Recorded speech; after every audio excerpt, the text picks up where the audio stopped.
예수님께서 이르시되 그녀를 가만두어라. 어찌하여 그녀를 괴롭게 하느냐? 그 여자는 내게 선한 일을 하였느니라. 아멘. 기도하겠습니다. 하나님 아버지, 이 교회를 인하여 하나님께 감사드립니다. 또 이 교회 사역을 이끌어 가시는 이준순 목사님, 또 함께 사역하는 한혜신 목사님, 하나님께서 귀한 하나님의 사람들 여기에 세워주시고 하나님의 교회를 섬기게 해주신 것 감사드립니다. 하나님께서 권능을 더해 주시고 또 이 교회를 잘 섬기며 잘 이끌어 가실 수 있도록 도와주시고 성도들 한마음과 한뜻이 되어 하나님의 교회를 함께 세워나가게 하옵소서. 예수님 이름으로 기도했습니다. 아멘. 앉아주시기 바랍니다. 저희가 올해 들어와서 8분에게 침례를 베풀었는데 또 침례 받아야 될 대상자가 한 3사람 정도 있습니다. 그래서 올해 가기 전에 더 침례식을 거행하게 될 터인데요. 이게 굉장히 중요한 의미가 있습니다.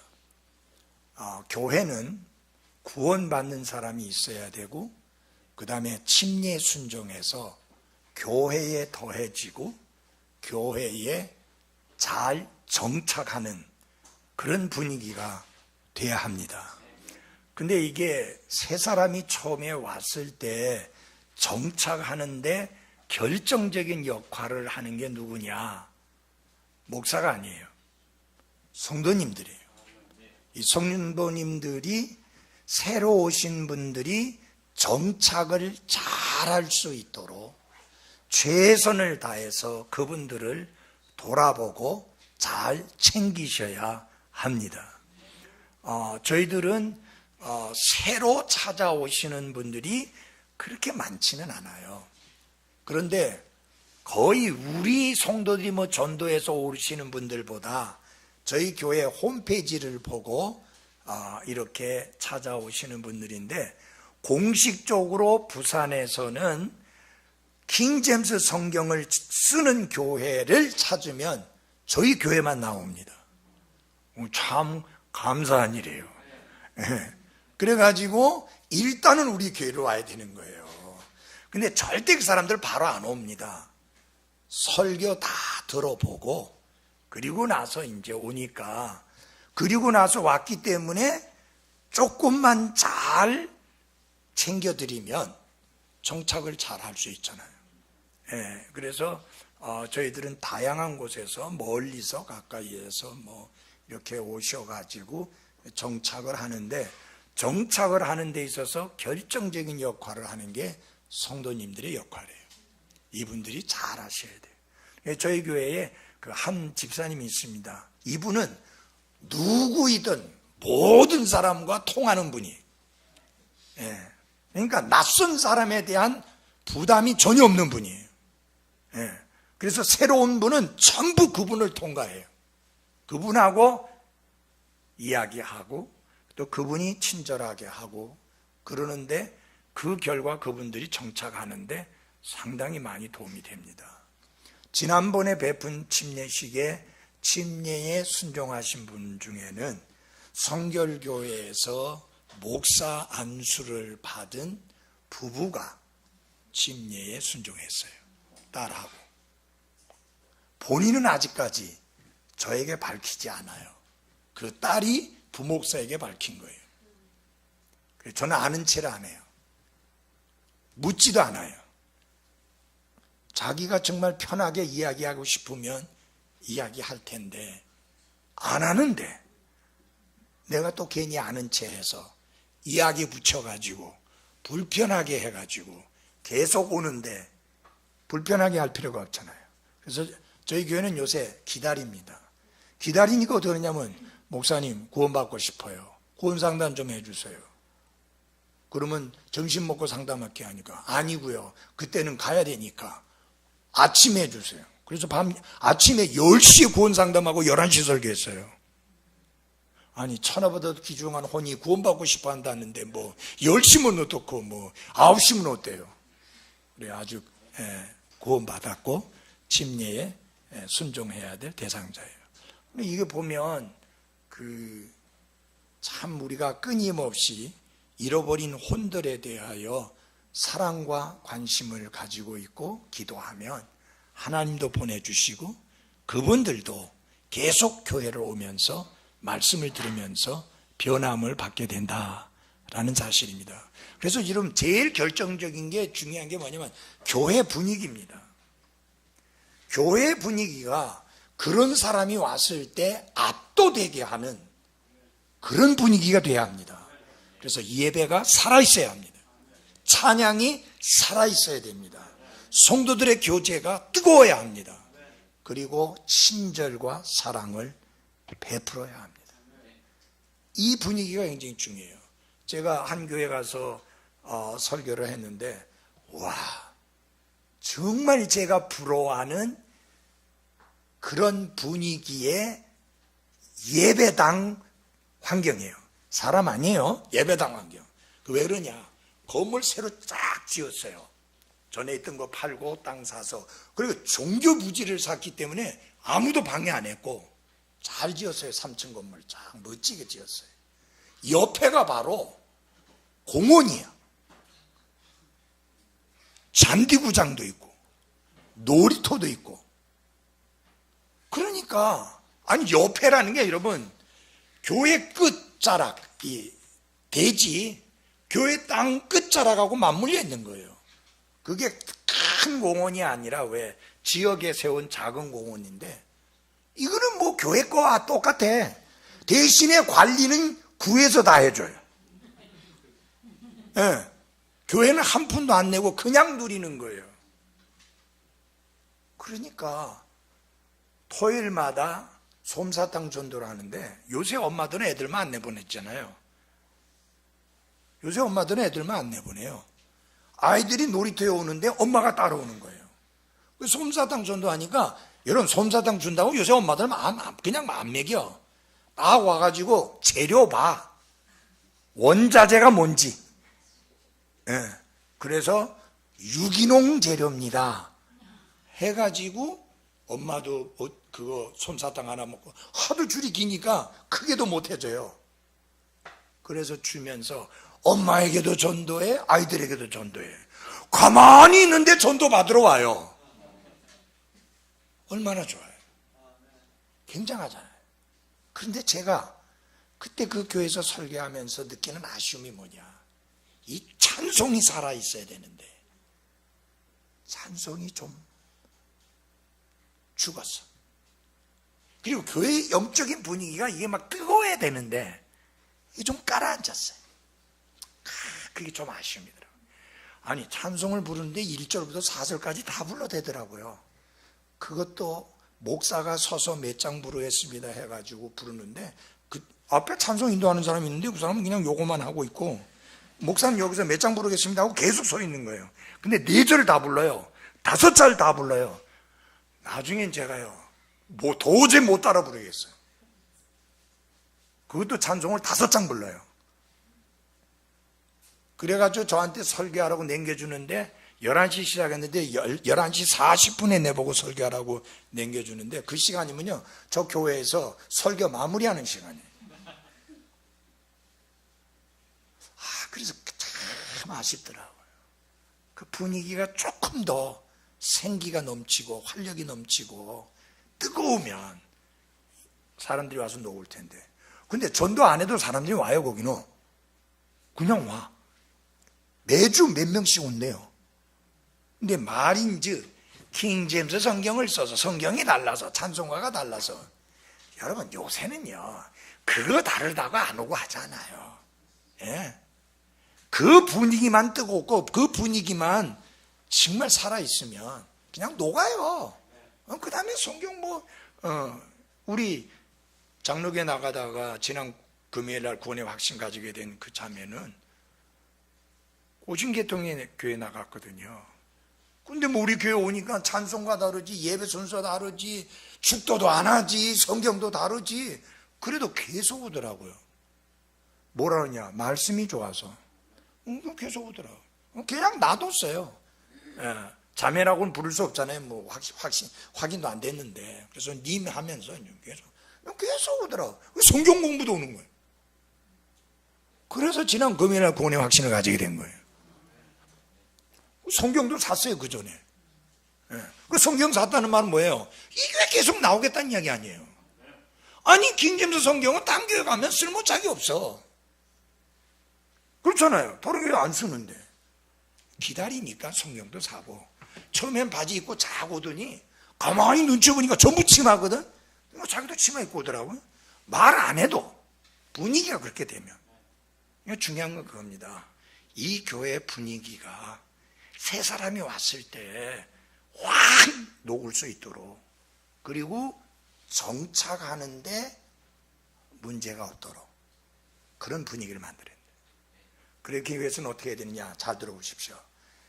여기 서로 잘 아시는 분들, 뭐 하루 이틀 이렇게 알고 지내는 분들이 아니잖아요. 수십 년 됐잖아요. 이분들은 인사 안 해도 눈으로만 그냥 이래도 돼. 어디다 신경 써야 되느냐? 새로 오신 분, 아직 정착 못 하신 분, 그분에게 올인해야 돼요. 모든 분들이. 그러면 그분이 정착을 안 할래야 안 할 수가 없어요. 거기서 사랑을 느껴요. 근데 왔더니 지네들끼리만 막 인사하고 시희낙낙하는데 이게 뭐 새로운 사람은 관심도 없어. 목사님만 죽어라 하고 뛰어다니면서 뭐 하고 그러면 안 돼요. 나는 새 사람 신경 안 써요. 신경 쓸 여가도 없어. 다른 분들이 다 찌니까. 끝에 가서 마무리로 무게 있게 이래 몇 마디 던지면 되는 거예요. 나머지가 다 갈아놨으니까. 그래서 이 교회도 그렇게 하시면 새로운 분들이 잘 정착할 수 있으리라고 기대가 됩니다. 한번 해보십시오. 여러분, 여기 먼저 있는 분들이 중요합니다. 그 다음에 제가 한 가지 엄중한 경고를 드릴게요. 교회가 출석이 떨어지기 시작하면요, 정말 무섭습니다. 그래서 여러분들 모두가 모이는 일에 힘써야 되고 출석 안 떨어지도록 다 같이 힘쓰셔야 됩니다. 목사님 책임이라고 말하지 마세요. 다 같이 힘써야 됩니다. 정말. 제가 부산에 있는 교회들 중에 전에는 그나마 5, 60명 모였는데 지금은 15명 정도도 채 안 모이는 데 있어요. 거의 회복 안 됩니다. 옛날 같으면 전도해가지고 회복할 수 있어요. 지금 잘 안 돼요. 그래서 제일 두려운 게 뭐냐? 출석 떨어지는 거예요. 그래서 제가 부목사한테 자네 앞으로 이 교회 목회할 때 제일 중요하게 여겨야 되는 게 지금보다 출석이 떨어지는 거다. 한 명이라도 올라가야지 떨어지지 않게 하라. 떨어질 때 정신 바짝 차려라. 그렇지 않으면 기회 놓친다. 여러분들도 같이 위기감을 느끼고 정말 모이는 일에 힘쓰시고 또 새로운 분들이 왔을 때 잘 정착을 할 수 있도록 그렇게 힘쓰는 교회 되기를 바랍니다. 이건요, 한 50년 사역하다 보니까 오랜 세월 목회한 사람으로서 드리는 권면이니까 꼴깝게 생각지 마시고 잘 받으십시오. 제가 미국에 가서 한 교회 가서 설교했는데 그 목사님이 그래요. 그때 제가 46년 됐을 때 했는데, 목사님, 저 46년 동안 사역하신 목사님 처음 만나봤습니다. 실제로 여러분 그렇게 오래 한 사람 만나보기 안 쉬워요. 그렇잖아요, 그죠? 쉽지 않아요. 저는 50년만 채우고 이제 원로 목사 돼가지고 은퇴해가지고 저는 이제 담임 목사 사역은 내려놓고 이제 선교 사역에 힘쓰려고 그렇게 하고 있는데요. 여러분 정말 다 같이 한 마음이 돼가지고 한 뜻으로 새 사람이 왔을 때 교회에 잘 정착할 수 있도록 그렇게 한번 힘써 보시기 바랍니다. 좋은 열매가 있을 겁니다. 여기는 뭐 이렇게 지나가다가 들리는 사람도 있다면서요. 새로 오는 사람들이. 우리 교회는 지나가다 들리는 사람은 전혀 없어요. 왜냐하면 동네의 끝자락이거든요. 아파트는 저 앞쪽에 있어요. 그러니까 지나가다 들릴 일은 없어. 그런 은혜는 없어요. 우리는 뭔가 연결돼 가지고 그렇게 해서 오는 사람들입니다. 그래서 여기는 지나가다 오는 분들도 계시다고 하니까 더 열심히 하시면 좋겠습니다. 자, 왜 예수님이 이 여인의 헌신을 선한 일이라고 했는가? 예수님은 우리 마음 중심 동기를 보시는 분이잖아요. 그 중심 동기를 보았을 때 마리아의 헌신은 사랑이 동기가 된 헌신이었기 때문이다. 사랑이 동기가 될 때 어떤 것도 크다고 생각하지 않고 어떤 일도 힘든 일이라고 생각하지 않습니다. 저희 교회를 말씀을 드리면 저희는 전체 교회 식사를 다 하게 되는데 한 150명 정도가 식사를 합니다. 매주. 그렇게 매주 식사를 하는데 교회에서는 쌀만 사놓습니다. 그 다음에 식사 당번은 한 주일에 한 명입니다. 한 명이 150명분의 식사 준비를 해야 합니다. 물론 토요일 날 모여서 준비하는데 다른 자매님들이 돌아가면서 와서 도와주긴 하지만 그 모든 비용 지출은 한 자매가 하게 됩니다. 잘하는 집 같은 경우는 한 50만 원 정도 들여서 불고기를 해서 대접을 합니다. 그렇지 않은 사람들은 한 20만 원 내외 쪽에서 준비하기도 합니다. 2년에 한 3번 정도 이렇게 자기 차례가 돌아옵니다. 그 중에 굉장히 어려운 자매가 있어요. 신랑은 거의 평생 가정을 안 돌봤고 자매가 계속 일하면서 챙기는데 아파트 청소하는데 그렇게 해봤자 한 달에 한 110여만 원 정도 받습니다. 그래서 제가 보고 조금 어려운 사람이 있으면 봉투에 돈을 담아서 전해줍니다. 그 자매한테 봉투를 줬더니 처음에 안 받는다고 했고 억지로 줘가지고 한두 번 받았습니다. 그 다음에 또 주려고 하니까 너무너무 화를 내는 바람에 못 줬습니다. 목사님, 왜 내가 주님께 상 받겠다고 하는데 내가 상 받는 것을 그렇게 막으려고 합니까? 저 할 수 있습니다. 그래서 그렇게 그냥 하는데 너무너무 잘 차려요. 잡채하고 너무너무 잘 차려요. 그 자매가 그렇게 하면서도 특별헌금 할 때마다 50만 원씩 해요. 그래서 말리고 싶은 심정이에요. 여러분 생각해 보십시오. 110만 원 벌어가지고 50만 원 헌금하면 그만한 거 아니잖아요. 11조하고 선교헌금하고 감소헌금하고 나면 뭐 남아요? 진짜 말리고 싶은 심정이에요. 근데 못 말리겠어요. 그 주님을 향한 사랑을, 교회를 향한 그 사랑을 말릴 수가 없어요. 그 다음에 한 40년 정도 저희 교회 안에서 함께 주님을 섬기는 자매입니다.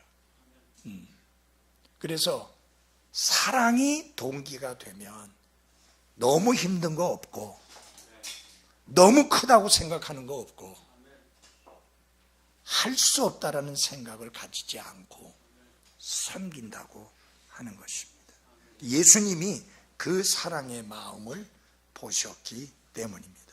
그 다음에 예수님이 선한 일이라고 말하는 것은 뭐냐면 소중한 기회를 놓치지 않은 헌신이었기 때문입니다. 우리 다 같이 14장 8절을 봐주십시오. 우리 큰 소리로 한번 읽어보겠습니다. 14장 8절 시작. 그 여자는 자기가 할 수 있는 일을 하였으니 곧 장사 지내는 일을 위하여 미리 와서 내 몸에 기름을 부었느니라. 이 마리아는 기회를 놓치지 않고 잘 포착했습니다. 여러분, 예수님이 얼마 후면 십자가에 달려 죽으시고 묻히시게 될 터인데 만약에 그 기회를 놓치면 예수님이 십자가에 죽으시고 장사 지낼 것에 대한 것을 믿는 믿음과 헌신을 나타내는 그것을 표현할 수 있는 기회를 놓치게 됩니다. 마리아는 그 아름다운 기회를 꼭 붙잡았고 그것이 예수님께 봉사할 수 있는, 예수님께 헌신할 수 있는, 예수님께 자신의 사랑을 표현할 수 있는 마지막 기회라고 하는 사실을 포착하고 그 기회를 놓치지 아니한 것입니다. 아름다운 기회를 놓치지 않았던 마리아의 헌신적인 행동이 예수님의 눈에 선하게 보였던 것입니다. 사랑하는 그리스도인 여러분, 여러분과 저는 언제나 예수님을 섬기고 그분께 헌신하고 그분께 충성할 수 있는 기회가 주어지는 것은 아닙니다. 때로는 내가 헌신하고 싶어도 헌신할 수 없는 시간이 올 수 있습니다. 다시 말하면 인생의 밤이 올 수 있다 그 말입니다. 어떤 밤이 옵니까? 죽음의 밤만 있는 게 아니에요. 건강을 상실해버리는 밤이 찾아올 수 있습니다. 아무리 내 마음이 뜨겁고 아무리 하나님께 헌신하고 아무리 교회 안에서 신실하게 충성스럽게 섬기고 싶어도 내가 치명적인 질병에 걸려서 건강이 좋지 아니하면 하고 싶어도 할 수가 없습니다. 그래서 이 마리아는 이 놓칠 수 없는 기회에 사랑하는 예수님께 헌신을 했고 그 사랑을 조금 더 주저함 없이 표현했던 것입니다. 여러분, 우리는 할 수 있을 때 헌신해야 되고 할 수 있을 때 섬겨야 되고 기회가 주어졌을 때 봉사하고 섬기고 헌신해야 하는 것입니다.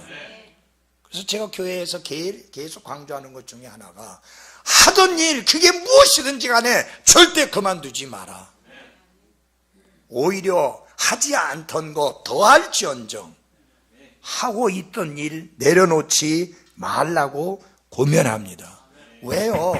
어느 날 하고 싶어도 할 수 없는 때가 오기 때문입니다. 예수님께서 그랬어요. 낮일 때에 내가 반드시 나를 보내신 분의 일들을 하여야 하리라. 밤이 오면 그때는 아무도 일할 수 없느니라. 죽음의 밤이 오면 아무것도 할 수 없습니다. 건강을 잃어버리는 밤이 오면 아무것도 할 수 없습니다. 거기다가 내가 그런 대로 돈도 벌고 수입도 있었는데 그것마저 다 사라져버리는 그런 경제적인 어려움의 밤이 온다면 섬기고 싶어도 헌신하고 싶어도 섬길 수 없고 헌신할 수 없습니다.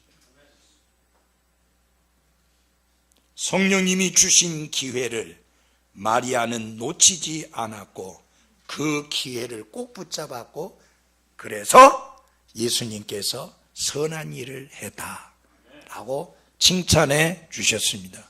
여러분 보십시오. 예수님의 제자들, 예수님의 죽음과 그의 장사 지내는 일에 대하여 전혀 관심이 없었어요. 여러분 정말 기가 찬 것은 그들의 밤낮 없는 관심사는 뭐냐? 예수님이 왕이 되시면 내가 우의정하고 좌의정하는 거 그 생각만 있었어요. 심지어 예수님의 죄들을 대신해서 죽으시고 그리고 묻히셨다가 다시 부활하시고 이제 승천하기 직전인데 그때까지도 그 생각이 꽉 박혀 있어가지고 예수님 지금 이때야말로 예수님이 왕자리에 앉으셔서 다스리시고 이스라엘을 회복하실 그때입니까? 왜 거기에 관심이 많아요? 한자리 하고 싶어서. 여러분, 자꾸 딴 생각하고 있는 거예요. 근데 마리아는 좀 있으면 예수님이 수시로 말씀하시던 대로 그분은 나의 죄들을 대신해서 죽으실 것이고 장사 지내실 것이고 부활하실 것이다. 나는 이 믿는 이 믿음을 나타내 보이고 그리고 이 놀라우신 예수님에 대한 사랑을 표현하고 헌신하고 싶은데 절대로 나는 기회를 놓치지 않겠다. 그래서 그렇게 했습니다. 그 마리아가 마르다의 만약에 언니 동생 관계라면 그 전에도 그 마리아는 기회를 잘 포착하는 여인입니다. 예수님이 그 집에 갔더니 마르다는 예수님께 대접한다고 막 음식 만든다고 정신이 없는데, 마리아는 예수님의 발 앞에 앉아서 그분이 던져주시는 말씀을 받기에 정신없었어요. 이 마르다가 가만히 하다 보니까 열받는 거예요. 여러분, 열받을 바에 안 하는 게 나아. 다른 사람 비난하고 다른 사람 물고 늘어질 바에야 일 안 하는 게 나아요. 일하려면 즐겁게 기쁨과 감사로 해야 합니다. 피아노 칠 때 감사함으로 쳐야 돼. 이게 뭐 나만 쳐야 돼, 이래 되면 안 돼요. 네. 그렇잖아요. 무엇을 하든지 모든 일에서 모든 일로 인하여 감사하며 해야 합니다. 하나님은 감사를 좋아하십니다. 그리고 기대하십니다. 그리고 감사하는 것을 주목하십니다. 모든 일을 감사함으로 해야 되잖아요. 예. 그래서 저는 그래요. 설교할 때 감사함으로 합니다. 왜 감사함으로 하느냐? 아니, 하나님, 나 같은 사람에게 하나님의 엄중한 말씀을, 이 완전한 말씀을, 이 실수투성인 인간의 입술을 통해서 저를 통해서 선포하게 하시고, 그리고 이 말씀을 듣는 분들이 있게 해주신 거 감사합니다. 아무리 내가 말씀 잘 준비해도 듣는 사람 없으면 뭔 소용이에요. 그래서 주일날 아침에 강대상 위에 앉아갖고 쫙 성도들 보면서 씩 웃습니다. 하나님 오늘도 보내주셨군요. 말씀을 들으러 가까이에서 멀리에서 불편한 몸 가지고 건강이 좋지 않음에도 불구하고 그렇게 오시는 분들을 생각하고 말씀에 경청하는 분을 생각할 때 참 감사함이 있습니다. 얼마나 특권인가, 이게 얼마나 놀라운 축복인가, 이게 얼마나 놀라운 은혜인가. 그래서 말씀 전하는 그것이 축복이고 특권입니다. 말씀 가르치는 시간 또 감사함으로 합니다. 아까 사모님이 걱정이 내가 목사님 안 피곤하지 않은데, 저는 주일날 아침에 8시 조금 지나면 교회 도착하는데 그때부터 입 벌려 이야기 시작하게 되면 6시쯤 집에 올 때까지 계속 여러분 입이 쉬지 않습니다. 점심 먹고 나서도 누군가들 붙잡고 이야기하고 도와주고 세워주고. 그래서 제가 일부러 밥 먹을 때도 이리 오라고 해가지고 사람 바꿔가면서 앉혀가지고, 왜냐면 그 시간에 말할 수 있으니까. 무척 힘들죠. 그 다른 사람이 있다가 교장실로 불려졌다. 특별히 목양실로 오라 그러면 큰일 났다. 저기 교장실에 불려간다고. 계속해서 이분 저분들과 대화하면서 기도 제목은 없는지, 걱정은 없는지, 또 내가 마음 써줄 일은 없는 건지 계속 그렇게 챙깁니다. 그것도 복이에요. 그것도 감사한 일이에요. 그래서 무슨 일을 하든지 감사함으로 하라. 아침에 여러분 월요일날 출근할 때 뭐 월요병이니 그건 그리스도인에게 옳지도 않아요. 일할 수 있는 거 감사해야 돼요. 학교에서 공부할 수 있는 거 감사해야 되고. 여기 학생들은 진짜 학교에서 공부하는 거 감사해야 돼요. 근데 이제 학생들이 공부 너무 싫어하는데 공부만큼 쉬운 거 없어. 정말 공부만 하는 거 감사해야 돼. 그래서 저는 이제 우리 아이들이 사실 잘합니다, 저한테. 그렇다고 해서 뭐 내가 그냥 잘한다고 그러니까 뭐 그 앞에서 제가 절절매고 그러지 않아요. 그 앞에서 그래요. 그래 뭐 차 사준 게 뭐 대수냐. 아니 내가 지네들 키울 때 얼마나 쏟아부었는데. 아니 30년 이상 키워가지고 보낼 때 그 이제 먹여주고 재워준 거 계산해봐라. 돈이 얼만데. 그까지 차 뭐 몇천만 원 5천만 원짜리 하나 사준 거 갖고 뭐 그거 갖고 그러느냐. 며느리 앉아있는데도 막 그래 보래. 그래도 며느리가 착해서 그냥 잘 넘어가죠. 그러니까 자녀들은 정말 부모님에 대하여 감사해야 되고 고마워해야 되고 그 마음에 정말 진한 감동이 있어야 돼요. 낳아주시고 길러주시고 교육시켜 주신 거 절대 그거 가볍게 생각하면 안 돼요. 그거 가볍게 생각하면 절대 올바른 사람이 못 돼요. 부모를 모르는 자녀가 무슨 똑바로 될 리가 없어요. 저희 세 자녀들은 다 우리 교회 안에서 섬기고 있습니다. 며느리 하나만 서울에 있어서 못 내려오고 있고, 큰아들은 매주 비행기 타고 와서 주일날 아침에 찬송 인도합니다. 매주 옵니다. 딸은 전자올겐 반주하고, 작은 아들은 시간적으로 많이 섬기지 못하니까 교회 무슨 일이 있으면 사람들이 일하면 먹을 거 한 보따리 싸들고 와갖고 놓고 가고, 그거밖에 지가 할 수 있는 게 없으니까 시간적으로 안 되니까요. 그래도 다 교회 안에서 섬기고 있는 게 얼마나 감사한지. 그래서 여기 자녀들 너무 예쁜 애들 많이 있는데 잘 크셔서 교회 안에서 훌륭한 일꾼들이 다 될 수 있기를 바랍니다. 지금 저희 교회는 2세들이 너무 잘합니다. 2세들이 너무 아름답게 잘 섬기고, 그리고 부모님 신앙이 좋은 사람들은 2세도 잘 돼요. 근데 부모님 신앙이 안 좋은 사람들은 2세들도 안 돼요, 잘. 아주 극히 예외적인 게 사무엘 밑에 이상한 놈의 자식들 생기듯이, 그 부부는 너무 아름다운데 애들이 또 제대로 안 되는 사람들이 혹가다 있긴 하지만, 대다수의 경우에는 부모가 신앙생활을 반듯하게 하면 밑에도 잘합니다. 한 집사님이 한 분은, 목사님 저 이제 나이도 들었고요, 그렇죠, 이제 70 바라보니까 목사님 저 이제 집사 내려놓고 젊은 사람들 하게 했으면 좋겠습니다. 그래서 집사님, 나 집사님보다 나이가 많거든요. 그래도 내가 하고 있잖아. 나 끝날 때까지는 같이 갑시다. 그래가지고 그냥 앉혀놨어요. 그래서 이렇게 가고, 그 다음에 다른 집사를 세우면 그건 부목사가 나중에 담임 목사 돼서 세우도록, 제가 세워놓으면은 힘들어요, 부목사 나중에. 그렇잖아요. 예. 그리고 건물도 교육관 이제 5층짜리 지어야 되는 게 그게 남았는데, 그거 지어놓고 그만둬줘야지. 이 사이 젊은 사람이 담임 목사 되자마자 건물 지으려고 하면 힘들잖아요.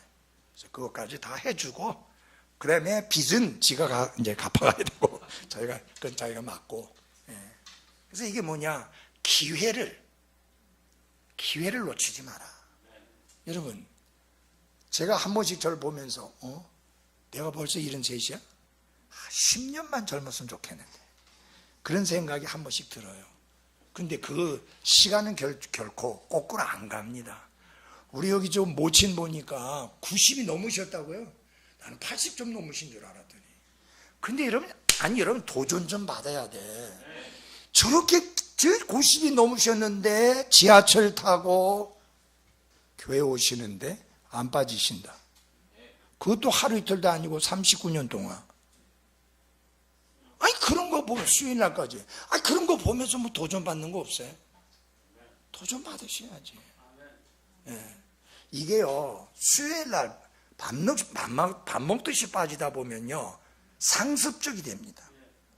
나쁜 습관이에요. 예. 그래서 하늘이 두 조각 나더라도 그 사이를 비집고 교회 가겠다, 그 정도 열정을 가지고 있어야 겨우 안 빠지게 올 수 있지. 뭐 요런저런 일이 있으면 빠지겠다는 생각 가지면 밥 먹듯이 빠지게 됩니다. 그렇게 하지 마십시오. 기양지사 신앙생활 하는 거 우리 하나님 앞에 멋지게 하다가 주님 앞에 갑시다. 아까 우리 오영재님 맞죠? 아까 간증했잖아. 오랜 시절 교회 생활했는데 신앙생활을 제대로 한 것 같지 않다. 좋은 깨달음이에요. 이제 반듯하게 해야죠. 열정 가지고 열심히 하고. 어머니 되시죠? 어머니 신앙 좀 본받아야지. 어머니 신앙 본받아서 잘 하시고. 기회가 언제까지 있지 않습니다. 기회를 놓치지 마시기를 바랍니다. 그리고 마지막으로, 헌신을 하되 최선을 다한 헌신이었기 때문에 예수님께서 잘하였도다라고 칭찬하시면서 선한 일을 했다라고 칭찬을 해 주셨습니다. 마리아는 생각을 했을 겁니다. 내가 어떻게 예수님께 기쁘게 해드릴까? 내가 어떻게 예수님께 헌신할까? 내가 어떻게 예수님을 향한 사랑을 나타내 보일까? 생각만 하다가 끝난 게 아니에요. 많은 그리스도인들이 생각만 하다가 인생을 끝내요. 이렇게 섬겨야 되는데, 저렇게 섬겨야 되는데, 이렇게 충성해야 되는데, 저렇게 충성해야 되는데, 이렇게 드려야 되는데, 저렇게 드려야 되는데, 생각만 잔뜩 하고 생각만 하다가 그냥 그걸로 끝나버리는 거예요. 여러분, 생각 많이 하지 마십시오. 생각이 헌신해야 되겠다, 열심히 해야 되겠다, 충성해야 되겠다, 신실하게 드려야 되겠다, 생각 딱 떠오르거든 바로 행동으로 옮기십시오. 생각 많이 하면 중간에 또 바뀌어져요. 예.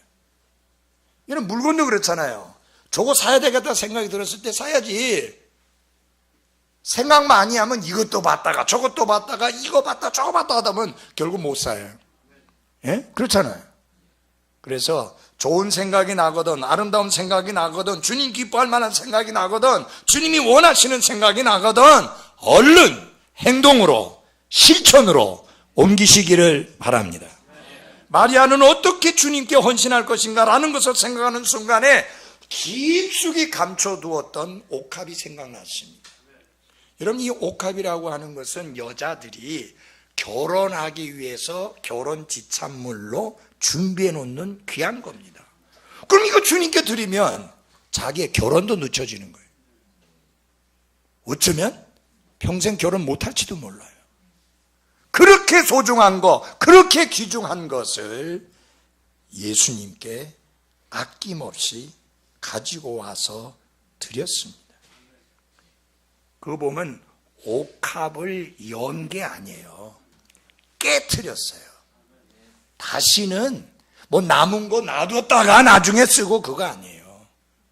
다 예수님께 쏟아붓기 위해서 옥합을 깨트렸습니다. 우리의 삶에, 여러분과 저의 마음속에 이 마리아와 같은 헌신의 마음이 들 때 어떤 생각을 가져야 되느냐? 내가 가지고 있는 것에 최선을 드리겠다는 그런 마음가짐을 가져야 합니다. 여러분, 하나님은 최선의 좋은 것을 받으시기에 합당하신 유일하신 분입니다.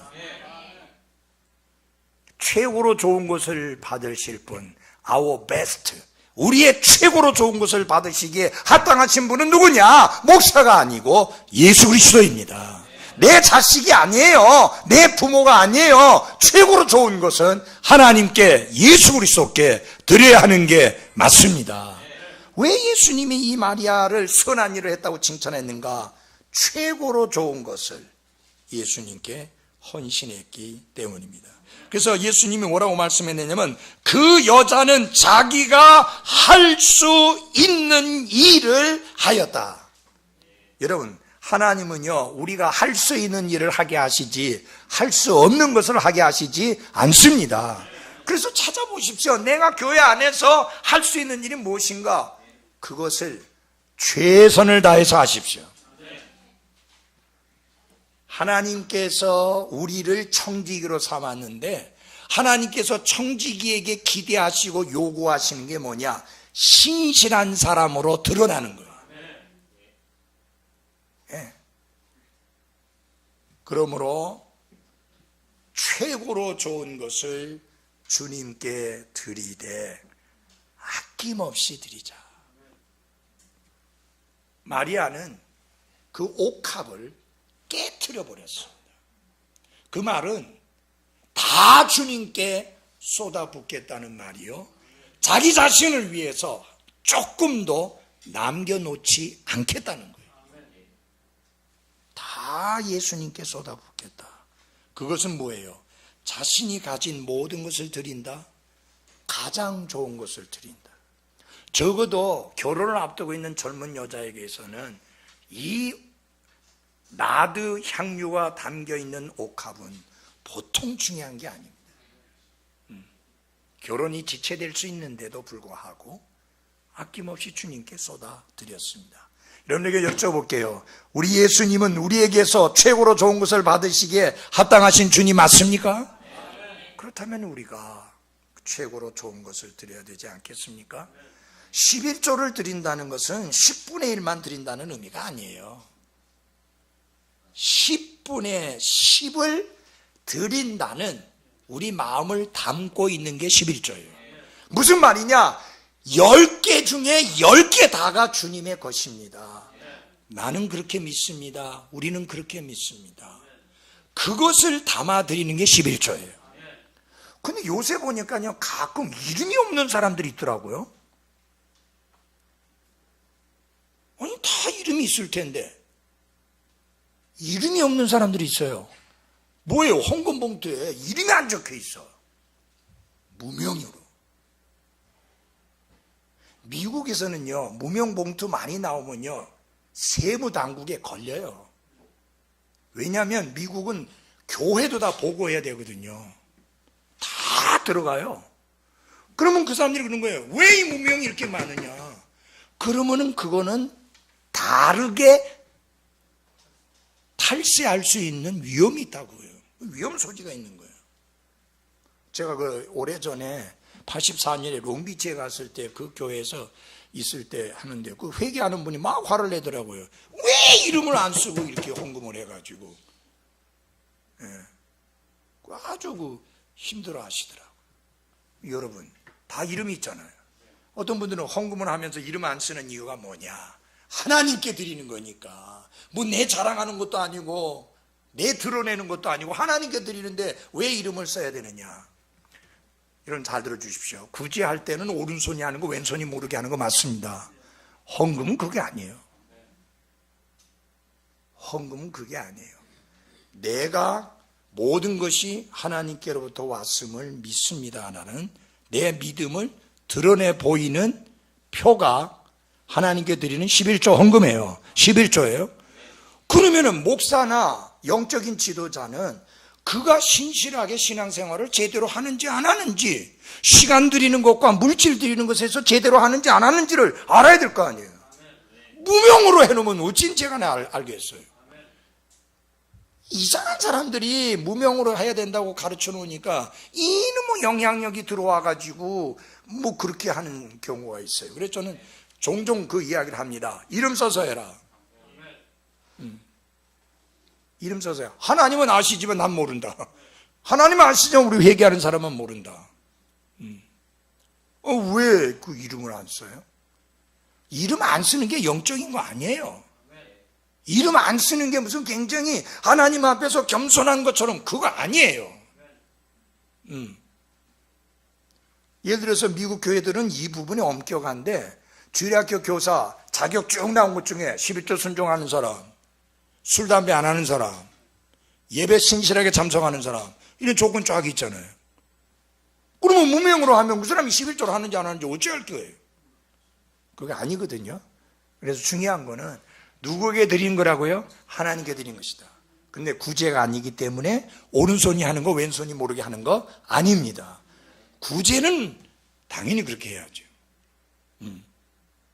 예를 들어서 누굴 도와주면서 자랑하고 그리고 뭐 자기가 뭐 대단하게 하는 것처럼 이렇게 이야기하고 그러면 안 돼요. 자기 것을 주는 게 아니라 하나님의 것을 그 사람에게 건네주는 것 뿐이에요. 나는 그냥 심부름하는 것 뿐이에요. 그러니까 자랑할 거 없어요. 근데 헌금은 하나님께 대한 순종입니다.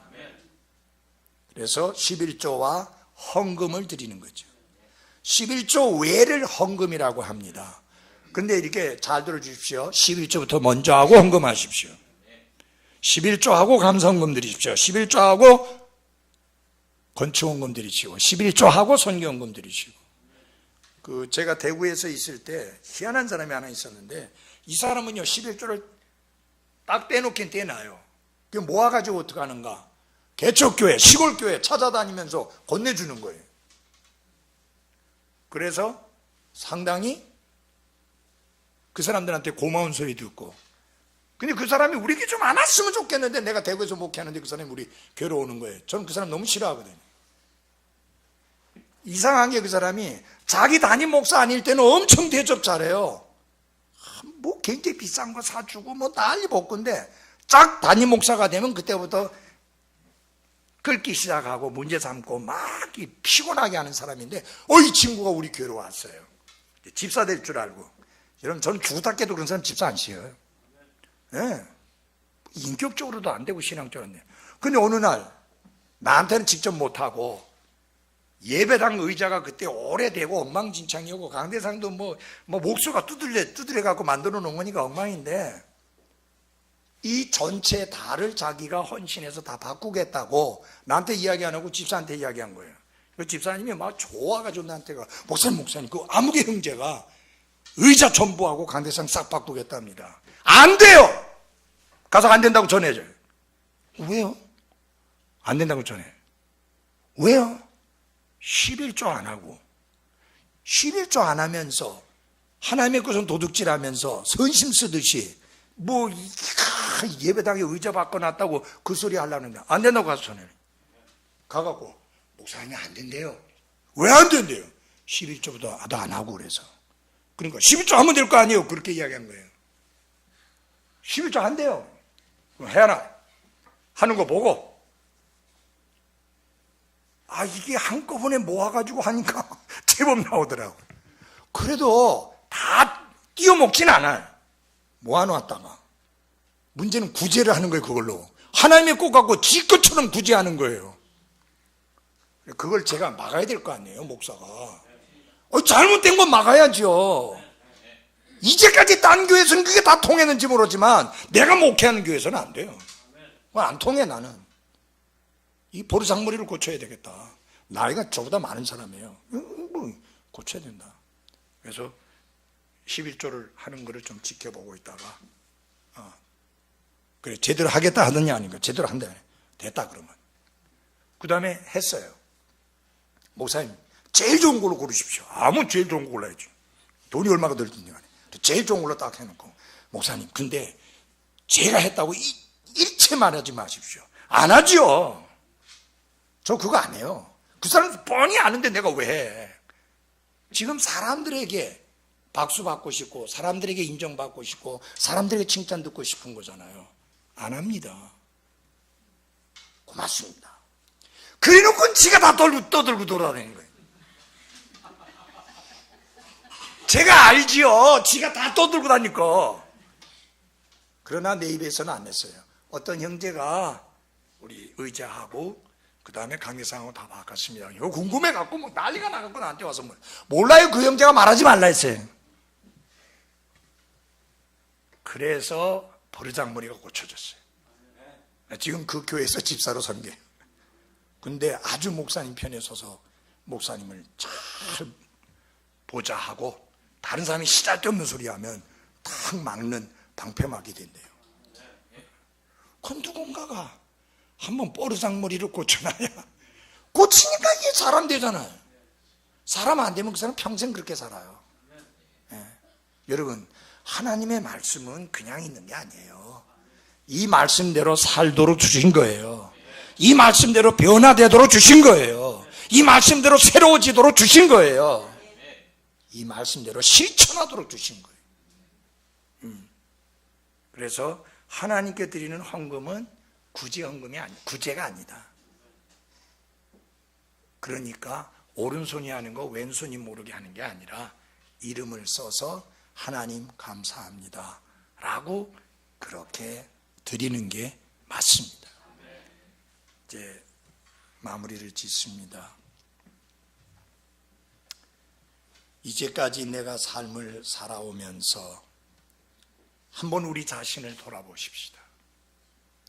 예수님은 십자가에서 자신의 옥합을 깨트려 아낌없이 물과 피를 여러분과 저를 위해서 한 방울도 남김없이 다 쏟아 주셨습니다. 이제는 우리의 옥합이 깨어져야 할 때입니다. 우리의 옥합을 깨트려야 될 시간입니다. 여러분의 옥합이 무엇입니까? 그것이 시간일 수도 있고 그것이 재능일 수도 있고 그게 물질일 수도 있고 그 외에 내가 아끼고 소중하게 여기되 나의 이기적인 목적만을 위해서 사용되었던 그 어떤 것일 수 있습니다.